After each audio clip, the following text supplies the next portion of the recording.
بسم الله الرحمن الرحیم. زه یم ډاکټر ذاکر الله یوسفزی د ډاکټر آنلاین اکیډمي څخه د NMLE په آنلاین امادګي پروګرام کې د فارماکولوژي مضمون کې نن موږ او تاسو سره مخ کیږو.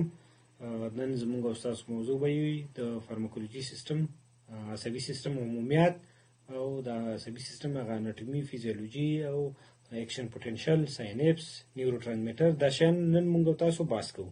او یو څه لږه انزیولایټیک او هیپنوټیک دواګانې دا هم نن تدریسو. یعنی نن موږ تاسو 2 فصله وایو. په دې اول لیکچر کې 2 فصله وایو. فارماکولوژي مضمون دومره سخت مضمون نه دی، اسانه دی. اول دغه عصبي سیستم یې لږ یو څه اندازه تکرار ته زیات ضرورت لري. تاسو باید دا بار بار تکرار کړئ ترڅو په ذهن کې مخه کینی. کوم ځایونه چې سوالونه مثلا تیر دورو ته راغلي هغه ځایونه موږ وایو. تیار په ویډیو کې ته زویم چې مثلا دغه نه سوال راغلو، په کوم اندازه سوال راغلو، څنګه سوال راغلو، نو هغه ځایونه تاسو باید خامخا فکر وي. او درس دومره سخت نه دی. کوم فارماکولوژي سریري کتاب چې لیکل شوی دی هغه یو څه اندازه سخت دی، ډیر سخت دی. بل هغه چې د کلینیکل کتاب لیکلی دی ډوز او دا شی کې اضافه دي. بل هغه کې به په 2 قسمه خطونه دي، یو پکې بولډ خطونه دي، بل اټالیک دي. هغه اټالیک یعنی د نری خطونه چې دي دغه نه سوال نه راځي. هغه چا د پاره دی مثلا په کلینیک کې ناسي، په کلینیک کې مثلا کتاب مخې ته پروتي، هغه چا د پاره دی. بل فارماکولوژي نه چې دی ډوز نه راځي کنه، ډوز باندې هم دومره تاکید مکوئ، خو بیا هم تاسو کلینیک د پاره ډوزونه باید یاد کړئ کنه. خو ولې په سوالونه چې دی سوالونه د ډوز په باره کې نه راځي، یعنی مقدار د دوا په دغه کې سوال نه راځي. بعضې استثنا یو څو دواګانې دي هغه دومره سخت نه دي، خو اکثریت وخت کې چې دی ډوز نه راځي. نور دومره سخت به نه وي مضمون، اسانه دی. نو اوس شروع کوو خپل درس.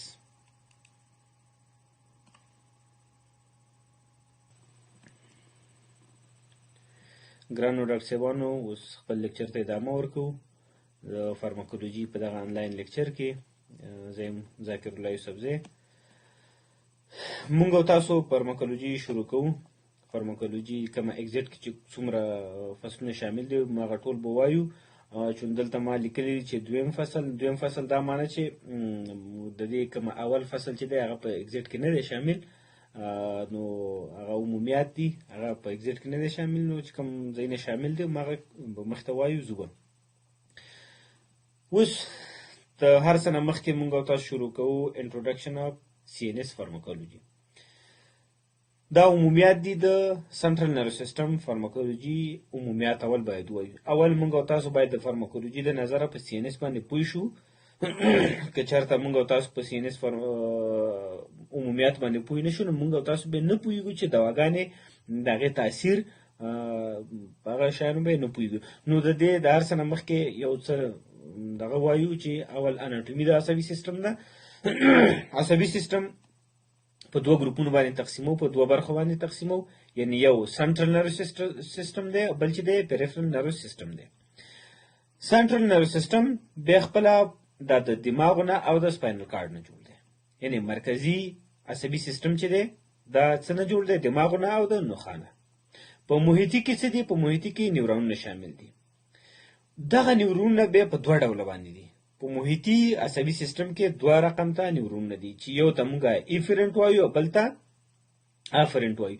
ایفرنٹ یعنی مرسله، افرنٹ یعنی موصله. کومه اعصاب ګوره ښه، ایفرنٹ څه ته وایي؟ ایفرنٹ هغه دی چې دا د مرکز نه محیط ته یو سیاله انتقالوي. د مرکز نه محیط ته یو سیاله انتقالوي. بل د موږ سره افرنٹ. افرنٹ چې دی دا د محیط نه مرکز ته.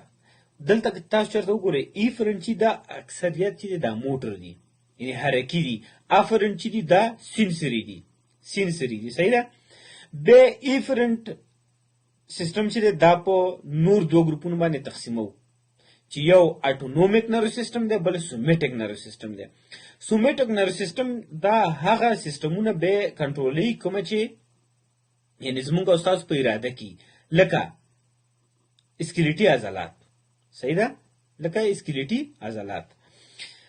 او اټونومیک نرو سیستم څنګه د نوم نه ظاهر دی چې اټونوم دی، یعنی په خپل اختیار کې دی، زمونږ او ستاسو په اختیار کې نه دی، صحیح ده. یعنی زمونږ ستاسو په اختیار کې نه دی. دا کم ذهن کنټرولوي، دا لکه مثلا ریسپایریشن کنټرولوي، لکه د قلب حرکات کنټرولوي، لکه د کولمو حرکات کنټرولوي که نه.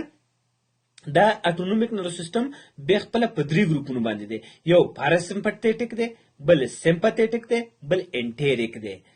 سمپتیټک او پاراسمپتیټک دا پر آینده دغه کې مکمل وایو فصلونو کې، ولې انټیریک باندې تاسو دلته پوه شئ چې انټیریک د هضمي سیستم یعنی د کولمو چې کومه سیستم دی په هغې کې بیا تاسو د فیزیولوژي د نظره به ووایئ که نه چې په انټیریک نرو سیستم کې بیا خپله 2 قسمه اعصاب دي که نه. نور مونږ دلته ډیټیل نه وایو، خو تنها دغه په کلاسیفیکیشن کې چې اټونومیک نرو سیستم بیا په پاراسمپتیټک، سمپتیټک او انټیریک نرو سیستم باندې مشتمل دی. نو همدغه مو ویلې، یعنی د دې ټول اناټومي دا خلاصه وه چې نرو سیستم په 2 ګروپونو باندې ویشل شوی دی، چې یو مرکزي عصبي سیستم یعنی سنټرل نرو سیستم، بل چې دی محیطي عصبي سیستم یا پیریفرل نروس سیستم. مرکزي عصبي سیستم به په 2 شیانو مشتمل دی، چې یو دی دماغ، بل دی سپاینل کارډ دی. دماغ چې دی بیا خپله د 3 برخو نه جوړ دی، فور برین دی، میډ برین دی او هاینډ برین دی. دې ته ضرورت نشته چې دا تاسو وایئ، دا په اناټومي کې به مکمل وایي.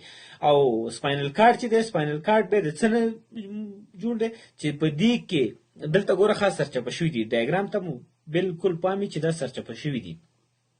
یعنی سپاینل نر چې دي دا 21 دانې دي، او کرینیل نر چې دي دا 12 دانې دي. کرینیل نر 12 دانې، سپاینل نر 21 دانې. دا موږ سره مرکزي عصبي سیستم. اوس وایو محیطي عصبي سیستم. محیطي عصبي سیستم په 2 نیورونونو باندې شامل دی، چې یو ایفرنٹ دی، بل آفرنٹ دی. ایفرنٹ یعنی مرسله دی، آفرنٹ موصله دی. ایفرنٹ دا بیا خپله په 2 ګروپونو تقسیم شوی دی، چې یو خودکار عصبي سیستم دی، بل چې دی سومیټک دی. صحیح شو؟ یا حرکي عصبي سیستم دی. خودکاره یعنی اټونومیک نرو سیستم خودکاره نوم نه ظاهر دی چې دا زموږ استاد په اراده کې نه دی، یعنی دا کم دغه کنټرولوي، لکه هغه ذهن کنټرولوي که نه چې زموږ او ستاسو د کنټرول څخه خارج دي. صحیح شوه؟ لکه د زړه حرکات شو، تنفس شو، یا د کولمو حرکات شو وغیره وغیره. صحیح شوه؟ بل سومیټک نرو سیستم. سومیټک نرو سیستم چې دی دا هغه ذهن کنټرولوي کومه چې زموږ او ستاسو د ارادې لاندې، لکه د عضلاتو تخلص. صحیح شوه؟ یعنی عضلات چې زموږ او ستاسو په اراده کې دي. اوس وایو فیزیولوژي او بیوشیمي د عصبي سیستم. په عصبي سیستم کې چې 2 رقم ته حجرات دي. 2 رقم ته حجرات دي چې یو ته مونږه ګنګلیا وایو، صحیح ده، او بل ته نیورون وایو. ګنګلیا هغه حجرات دي که نه، هغه حجرات دي چې یو نیورون د بل نه جدا کوي. لکه دا ګوره ښه، دا تاسو ته چې ښکاري دا مونږ سره ګنګلیا دي، یعنی دا اصلا سپورټیو حجرات دي. صحیح شوه؟ څه دي؟ سپورټیو حجرات دي. کله چې دا نرو تخریب شي که نه، یعنی بیرته دلته ریجنریشن کوي. صحیح شوه؟ یا میټابولیک تغییرات دراولي. صحیح شوه؟ دا اصلا سپورټیو حجرات دي. بل دی نیورون. نیورون چې دی دا یو ساختماني او وظیفوي واحد دی چې د څه نه جوړ دی؟ د عصبي سیستم ساختماني او وظیفوي واحد دی چې د څه نه جوړ دی؟ د جسم نه جوړ دی، یعنی سیل باډي. صحیح شوه؟ سیل باډي نه جوړ دی. ډنډرایډس نه جوړ دي، دا ډنډرایډس دي. صحیح شوه؟ اګزون دا اګزون دی او دا ډنډرایډس دي. صحیح شوه؟ دا ډنډرایډس یا نهایات چې ورته وایي که نه، نهایات څخه جوړ شوی دی. دا و د فیزیولوژي او بیوشیمي د عصبي سیستم. یعنی په دې کې مونږ او تاسو ویل، یعنی عصبي سیستم چې دی په 2 ډوله حجراتو نه جوړ شوی دی، چې یو سپورټیو حجرات دي چې ګنګلیا ورته وایي، بل چې دی خپله نیورونونه جوړ دی. یعنی نیورون بیا د څه نه جوړو؟ نیورون و چې شی د عصبي سیستم ساختماني او وظیفوي واحد ته مونږ څه وایو؟ نیورون وایو. نیورون بیا د څو برخو نه جوړ شوی دی؟ یو سیل باډي. صحیح شوه؟ یا د حجروي جسم. صحیح شوه؟ سیل باډي. بلې ډنډرایډس، دا څه دي؟ ډنډرایډس دي. بلې اګزون او دا نهایات. صحیح شوه؟ اوس وایو ریسټینګ ممبرین پوټنشل. ریسټینګ ممبرین پوټنشل یا د ممبرین استراحت پوټنشل. د ممبرین کله چې یو ممبرین د استراحت په حالت کې کنه د استراحت په حالت کې یعنی کله چې د نه داخل ته کم آیونونه ځي او نه خارج ته ځي نو په دغه وخت کې د دې ممبرین دا کمه ولټیج چې دی صحیح شوه د ممبرین دا کمه ولټیج چې دی دا څومره وي د 10 نه تر 90 ملي متره پورې منفي 10 نه تر منفي 90 ملي متر ملي ولټه پورې خو ایوریج چې دی څومره دی 80 ملي ولټه دی څومره دی 80 ملي ولټه دی یعنی ریسټینګ ممبرین په حالت کې چې دی نه آیونونه داخل ته ځي نه بیرون ته ځي صحیح شوه او که نارمل مونږ وګورو کنه دلته نارمل کو وګورو سوډیم چې دی سوډیم د حجرې نه بهر زیات دی چرته دی سوډیم د حجرې نه بهر زیات دی سوډیم چې دی پوزټیو چارج یعنی مثبت چارجونه دي صحیح شوه داخل کې پوتاشیم زیات دی تاسو دا یو دغه په ذهن کې وساتئ چې cells are the bag of potassium یعنی حجرات چې څومره دي دا د څه بکسي دي د پوتاشیم بکسي دي یعنی په دې داخل کې یعنی موږ تاسو چې په بکسه کې څنګه دغه ګدو کتابونه ګدو نو دغه سي د حجره فکر وکړئ او بکسه ده او په داخل کې څه دي پوتاشیم دي صحیح شو داخل کې څه دي پوتاشیم دي نو سوډیم مقدار چې د بار زیات دی او داخل چې د شی زیات دی پوتاشیم زیات دی نو په نارمل دغه ریسټینګ حالت کې څه دا د سوډیم چینل څه دي دا کلوز دي نو سوډیم داخل ته نشي تللی پوتاشیم بار ته نشي وتلی صحیح شو نو په دغه حالت کې د ممبرین پوتنشل څومره وي د ممبرین پوتنشل اوریج چې واخلو منفي 80 ملي ولټه دی صحیح شو منفي 80 ملي ولټه دی یعنی د دې نه دا معلومیږي چې د استراحت په حالت کې زیات مثبت چارج لرونکي آیونونه د حجرې په خارج کې دي او منفي چارج لرونکي څومره دي چرته دي داخل د حجره کې یعنی داخل د حجرې څه دی منفي دی یعنی داخل د حجرې څه دی منفي زیات دي ریسټینګ ممبرین پوتنشل باندې تاسو پوه شئ ریسټینګ ممبرین پوتنشل هغه حالت دی چې په دې کې نه آیونونه یعنی دا کومه آیونون د پاره چې کومه چینل دي دا چینل چې ټولي کلوز وي نه آیونونه داخل ته ځي نه بار ته ځي صحیح شو اوس وایو اکشن پوتنشل اکشن پوتنشل کله چې یو نیورون تنبیه شي کنه کله چې یو نیورون تنبیه شو فکر وکړه دا یو نیورون تنبیه شوی دی دا لږه صاحب مونږ راغستې دلته نو داخل کې شو داخل کې منفي زیاتو کنه خارج کې مثبت چارجونه زیاتو داخل کې منفي چارجونه زیاتو چې کله دا تنبیه شي کنه نو د سوډیم چینل به خلاص شي نو داخل ته به سوډیم راتګ شروع شي دا ګورخه یعنی دا یو دا دوا دا درې د دې څه معنی په دې باندې ځان پوي کوي داخل ته به سوډیم راځي بیرون ته به پوتاشیم وځي پوتاشیم مقدار لګوزي او سوډیم چې د زیات رانوزي یعنی هم پوتاشیم چې دا مثبت چارج لري او سوډیم چې دا مثبت چارج لري خو ولې دا سوډیم چې د زیات راځي پوتاشیم لګوزي نو په دې خاطر باندې داخل ته پوزټیوټي زیاتیږي داخل کې مثبت چارجونه څه کیږي زیاتیږي نو ګورخه دا ساحه څه شو سټیمولیټ شو دلته سره راغله سوډیم راغله دا سوډیم چې د خواته دلته سوډیم چینل چې دا سټیمولیټ کوي هغه هم خلاص شي یعنی ګوره په دې ساحه کې څه وشو په دې ساحه کې د سوډیم چینل خلاص شوی ګورخه دلته دا پوزټیوټي دغه سره روانه ده لکه په اوبو کې چې چپی وال کیږي دا اکشن پوتنشل هم دغه شان په ممبرین کې چې چپی وي یعنی دا ساحه سټیمولیټ شو دلته سوډیم راغله و دې ساحه دا سټیمولیټ کړله دا خواته دا ساحه سټیمولیټ کړه نو دلته پوزټیوټي راغله شاته په بیرته نیگیټیوټي را روان ده کنه یعنی دا پوتاشیم چې دی بیرته بار ته وځي پوتاشیم څه کیږي بار ته وځي چې پوتاشیم بار ته وځي خو مثبت ده کنه چې څومره دا بار ته وځي خو داخل کې مثبت کمیږي کنه چې کمیږي منفي طرف ته بیرته ځي صحیح شو نو دا ساحه به څه کوي دا خواته ساحه دا سټیمولیټ کوي یعنی دلته به د سوډیم چینل خلاص شي چې دلته سوډیم چینل خلاص شي یعنی دا ساحه به څه شي سټیمولیټ شي، یعنی دا اکشن پوتنشل داسې د اوبو د چپو په شانتې دغسې د ممبرین په دې سطحه باندې مخې ته حرکت کوي. صحیح شوه؟ دې ته مونږ وایو اکشن پوتنشل. نو اوس بعضې دواګانې چې دي که نه د دې اکشن پوتنشل مخنیوی کوي، یعنی اکشن پوتنشل څه کوي؟ ناحیه کوي. بعضې دي چې دا اکشن پوتنشل سټیمولیټ کوي. نو مونږ او تاسو باید په دې باندې پوهیږو چې اکشن پوتنشل څه ته وایي او څه اهمیت دی، ځکه چې به مونږ بعضې دواګانې وایو چې دا به بعضې یا به سټیمولیټ کوي یا به انهیبټ کوي. بس وایو ساینپس. ساینپس څه ته وایي؟ د حجراتو د یو بل سره کنیکشن، د عصبي حجراتو د یو بل سره دا کنیکشن چې دی که نه دې ته مونږ څه وایو؟ ساینپس وایو. یعنی دا یو عصبي حجره ده، دا بل عصبي حجره ده، دا دواړه چې دلته یو بل سره څه دي؟ مخامخ دي، یعنی خوله په خوله دي.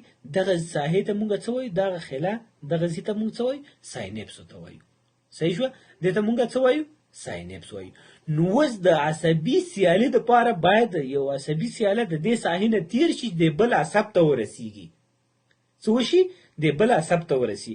یعنی اکشن پوتنشل دلته روان دی، دا اکشن پوتنشل راځي به دې ممبرین ته، او د دې ممبرین نه چې دې ته راځي نو باید د دې ساینپس نه تېر شي، دلته راشي. بیا وروسته وایي چې د دې ساینپس نه څنګه دلته راځي. صحیح ده؟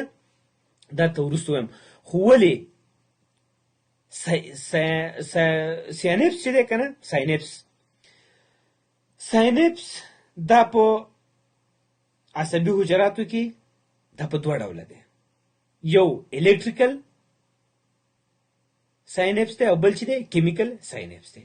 یعنی یو برقي ساینپس دی، بل چې دی کیمیاوي ساینپس دی. برقي ساینپس چې دی دا په میانو کې په دغه کې زیاتي، او کیمیکل ساینپس چې دی دا په ورټبریټ کې دي. ورټبریټس یعنی انسانانو کې یا د غټ کوم حیوانات چې دي په دیو کې دي. نو ساینپس په څو ډوله دی؟ ساینپس په دوه ډوله دی، الکتریکل ساینپس او کیمیکل ساینپس. الکتریکل ساینپس او کیمیکل ساینپس. اوس په الکتریکل ساینپس کې چې دی دلته بعضې غټ غټ پروټینونه دي، د هغې په واسطه باندې دا ساینپس ساحه څه شوي؟ اشغال شوي. یعنی ګوره ښه دلته دا یو پروټین دی، دلته دا ګوره بل پروټین دی. صحیح شوه؟ داسې پروټینونه دي چینل یې جوړې کړي دي. څه جوړې کړي دي؟ یعنی دی یو چینل جوړ کړی دا د پروټین. خو دلته که ته چېرته راشې تاسو کیمیکل ساینپس دلته چینل یې نشته، دلته دا ریسپټر به وي. صحیح ده؟ ریسپټر به وي خو په دې کې دي. دلته دا کیمیاوي مواد را افرازېږي، دلته څه کېږي؟ کیمیاوي مواد را افرازېږي. او دلته څه کېږي؟ دلته د برقي سیاله د دې یوې حجرې نه ځي بلې ته، یا د دې نه ځي اخوا ته. صحیح شوه؟ په دې باندې پوه شوئ چې الکتریکل ساینپس څه ته وایي او کیمیکل ساینپس څه ته وایي. او الکتریکل ساینپس په کوم دغه کې دي؟ لکه په مایانو کې دغه کې دي که نه. او کیمیاوي ساینپس چې دی دا په انسانانو کې موجود دی. اوس بعضې داسې دواګانې دي ښه چې دې مواد دا کومه نیورو ټرانسمیټر به وروسته وایي چې نیورو ټرانسمیټر څه ته وایي. په دې ساینپس کې د دې نیورو ټرانسمیټر چې افرازي که نه، دا نیورو ټرانسمیټر راځي دلته په دې بل عصب دی، دلته اخیزې دي په دې پسې نښلي، او په دې کې یو اکشن پوتنشل په دې عصب کې شروع کوي که نه. نو بعضې داسې دواګانې دي چې د دې مخنیوی کوي، یعنی د دې کیمیکل د نیورو ټرانسمیټر چې دي د دې د افراز مخنیوی کوي. یا بعضې داسې دواګانې دي چې د دې د افراز زیاتوي.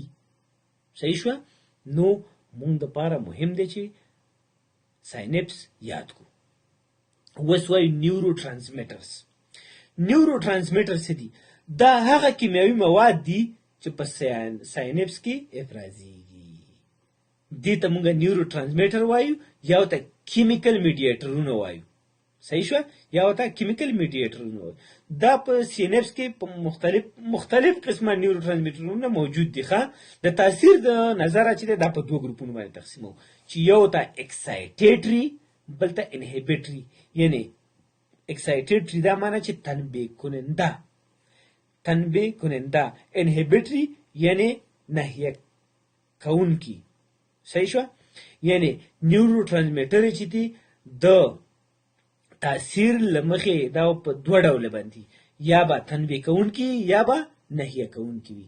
لکه دلته راشو که نه، دلته راشو دا نیورو ټرانسمیټر دی، دا افراز شو، دا نیورو ترانسمیټر چې افراز شو دا کېدای شي په دې بل خواته کوم عصب باندې چې تاثیر کوي دا تاثیر به یا کېدای شي ناحیه کوونکی وي او یا کېدای شي تنبیه کوونکی وي یا به اکسایټیټری یعنی تنبیه کوونکی یا به انهیبیټری وي یعنی ناحیه کوونکی نو تنبیه کوونکی څه ته وایو دا نیورو ترانسمیټر چې دي په دې کې د اول د دې عصب نه چې افراز شو نو په دویم نیوران ته چې کله انتقالیږي هلته څه کوي تنبیه کوي څه کوي تنبیه کوي او ناحیه کوونکي څه دي دا چې کله افراز شي نو په دې به دویم عصب باندې به دویم نیورون باندې د دې تاثیر به دي چې ناحیه کوونکی وي یعنی دلته به اکشن پوتنشل دا ناحیه کوي لکه ګابا ګوره مثال ته چې راوسته دی ګابا او په اکسایټیټری کې چې دی ګلوټامیټ دی ګوره ګابا دا به وروسته ووایو ګابا ډیر زیات به راشي ګابا کنه ګاما امینو بیوټایریک اسید ورته وایي ګابا چې دی دا په عصبي سیستم کې ناحیه کوونکی نیورو ترانسمیټر دی دې ته خامخا دا مو په فکر کې وي ځکه دې نه سوال هم راغلو چې ګابا په عصبي سیستم کې ناحیه کوونکی تاثیر لري او که تنبیه کوونکی تاثیر لري او دا انګلیسي نومونه سره هم یاد کړئ ځکه اکثریت دغه د فارسی او د پښتو کتابونه چې دي نو په دې کې د انګلیسي لغتونه لږ کم دي نو زه تاسو ته د ګوګل نه راخلم یا د بل ځای نه یا د نورو کتابونو نه نو دا سره هم یادوئ ځکه چې تاسو ته سوالونه چې جوړیږي سوالونه نو په انګلیسي ژبه هم جوړیږي تقریبا د 50% نه زیات سوالونه په انګلیسي باندې وي یعنی 50% نه زیات سوالونه په انګلیسي باندې وي کتاب ریفرنس هم دا وي خو سوال به ته په انګلیسي جوړ کړئ نو هغه د لپاره تاسو باید دا خامخا یاد کړئ تنبیه کوونکی اکسایټیټری یا سټیمولیټری ته هم وایو او ناحیه کوونکی انهیبیټری ګابا مثال د انهیبیټری دی ګلوټامیټ مثال د اکسایټیټری دی صحیح شو نو بعضې څه دواګانې دي چې هغه به دغه نیورو ترانسمیټر چې دلته کومه افرازیږي دا به سټیمولیټري اکشن به لري او یا کېدای شي انهیبیټري تاثیر به لري نو اوس وایو چې د نیورو ترانسمیټر په درې ډوله باندې تقسیمو نیورو ترانسمیټر په درې ډوله تقسیمو چې یو د امینو اسید نه جوړ دي بل د مانو امینز دي یا مانو اماینز چې ورته وایي بل چې د پیپټایډز دي دا چې کوم دي دا مه یادوئ دلته ځکه دا تاسو ته به ګډوډ ښکاره شي دا مه یادوئ د دې ډایګرام نه یاد کړئ یعنی امینو اسید کې څه دي اسپارټیټ دي ګلوټامیټ دي امینو بیوټاریک اسید یعنی ګابا او ګلایسین دا موږ سره څه دي دا د امینو اسیډز دي یعنی دا هغه نیورو ترانسمیټر دي چې د امینو اسیډونو نه جوړ شوي دي بل هغه نیورو ترانسمیټر دي چې د مانو امینز نه جوړ دي لکه ډوپامین سیروټونین نور اډرینالین اسیټایل کولین دا موږ سره مانو اماینز دي بل د موږ سره پیپټایډز یعنی پیپټایډ چین نه جوړ شوي دي لکه ارجینین ویزوپریسین یا ارجسپیرین چې ورته وایي ارجینین ویزوپریسین یا ارجیپریسین او بل اکسیټوسین دي اکسیټوسین دا هم موږ سره یو هارمون دی پیپټایډز شکل دی دا موږ سره نیورو ترانسمیټر په شکل کې کار کوي اکسیټوسین دي صحیح شوه بل میتیونین دي انکافلین دي صحیح شوه بل لیوسین انکافلین دي دا انکافلین بریډیکاینین سبسټانس پی انډورفینز او دا شیان چې دي دا مونږ په آینده لیکچر کې مکمل وایو چې انډورفین څه کار کوي صحیح ده انډورفین څه کار کوي څه شی دی دلته تاسو دومره یاد کړئ چې دا یو پیپټایډز دي نیورو ترانسمیټر پیپټایډز دي اوس اخري په دې فصل کې اخري زموږ تاسو سره چې د اخیزه ده اخیزه څه ته وایي دا په هغه حجراتو کې چې عصبي حجراتو سره په تماس کې وي او په خپل عصبي حجراتو کې د نیورو ترانسمیټرونو په مقابل کې څه وي اخیزې موجود دي چې آزاد شوي نیورو ترانسمیټرونه چې دلته تاثیر کوي لکه دا یو ممبران دی د عصبي حجرې دا څه دی عصبي حجرې یو ممبران دی فکر وکړه دا دغه ساحه ده یعنی دا یو نیورون دا بل نیورون دی دا نیورون دغه ساحه مونږ دلته غټو څه کوو دلته مونږ غټه کړې ده اوس دلته دا مونږ سره ساینپس وکنه ساینپس ساحه ودا کنه فکر وکړه دلته یو بل دلته څه دی موږ سره یو بل نیورون دی که نه دلته یو بل نیورون دی هغې نه به مواد افرازېږي دا بل نیورون دی ممبرین دی چې په دې باندې تاثیر کوي نو دلته دا ساینپس دی که نه ساینپس کې به څه افرازېږي نیورو ترانسمیټر نو دا نیورو ترانسمیټر چې دی راځي دا په چا تاثیر کوي دا په آخذې باندې دا په چا تاثیر کوي دا په آخذې باندې تاثیر کوي نو دا آخذې به یا کېدای شي سټیمولیټري وي او یا به انهیبیټري وي لکه دا نیورو ترانسمیټر راغی دې آخذې پسې ونښتو نو دا آخذه څه شوه خلاصه شوه چې خلاصه شوه نو داخل ته او یا به بیرون ته د دې نه مواد وځي یا به دا آخذه داسې که نه چې دا به ناحیه کوونکي یعنې د نیورو ترانسمیټر راغله دا آخذې پسې چې ونښتل آخذه یې څه کړه آخذه یې کلوز کړه بند یې کړه نو اوس د نیورو ترانسمیټر دا یا دا مواد چې دي داخل د حجرې ته یا داخل د حجرې نه بیرون ته نشي تللی صحیح شوه داخل د حجرې نه یا بیرون د حجرې نه نشي تللی دا موږ سره آخذه یا ریسپټر نو کله اوس که چېرته دا په یو حرکي اعصابو پسې نښتي که نه یعنې حرکي اعصاب راغلي دي په یو عضلې پسې نښتي دي دا فکر وکړه یو عضلې پسې ده نو دلته عضله کې که چېرته دا سټیمولیټر وي نو عضله به څه کوي عضله به تنبیه شي او یا به نهیه کوونکي یعنې مختلف تاثیرات به یا به مثلا که چېرته عضلې ته راغلی دا فکر وکړه دا عضله ده دلته نیورو ترانسمیټر دې پسې ونښتل او دا سټیمولیټر فکر وکړه دا سټیمولیټر نو عضله به څه کنټرکشن به وکړي څه به وکړي کنټرکشن به وکړي او که چېرته دا نهیه کوونکي او دا عضلې نو را به شي دلته دا چینل به بند کړي چې چینل یې بند کړو نو عضله به څه شي ریلیکس به شي دا مونږه په بعضې عملیاتونو کې مثلا مریضانو ته دا انستیزي دواګانو سره دا یو ځای ورکوي نو دا به وایو چې مسل ریلیکسنټ دا څنګه تاثیر کوي دا تاسو باید دغه میکانیزم باندې پوه شئ چې بعضې دواګانې یا بعضې نیورو ترانسمیټرې چې دي سټیمولیټري دي بعضې نیورو ترانسمیټرې چې دي انهیبیټري دي یعنې سټیمولیټري هم موږ د خپل اهدافو دپاره یعنې هلته تنبیه کوونکي دغه موږ ته په کار وي نو هغه سټیمولیټري دواګانې ورکوو که چېرته موږ ته په کار وي لکه انستیزي دوا سره که نه یعنې عضلي رخاوت موږ ته په کار دی نو هلته موږ څه ورکوو مسل ریلیکسنټ ورکوو دغه مسل ریلیکسنټ راځي دلته دا چینل یې بلاک کوي چینل چې بلاک کړي داخل کې اکشن پوټنشل به نه کېږي چې اکشن پوټنشل نه کېږي کنټرکشن به عضلات نه کوي چې کنټرکشن نه کوي نو عضلات به داسې څه وي فلیسیډ به وي صحیح شوه لکه فالج په شانتې به وي نو دغه موږ ته پکارېږي بل راځو دریم فصل ته دا په دویم ویډیو کې ریکارډ کړم نو په دې اول یو څه فارماکولوژي چې ده دومره لږ ګډه وډه ده که نه لکه د عصبي سیستم او د عصبي سیستم نه بعد چې کومه فارماکولوژي ده هغه اسانه ده فارماکولوژي دومره سخت مضمون هم نه دی بل تاسو دومره وکړئ چې دغه انګلیسي لغتونه یو څه پکې یاد کړئ نور انشاءالله درس دومره سخت نه دی اسانه دی دغه کتاب دی دا هم ریفرنس هم دی د دې نه سوالونه ته راځي په بله ویډیو کې بیا سره ګورو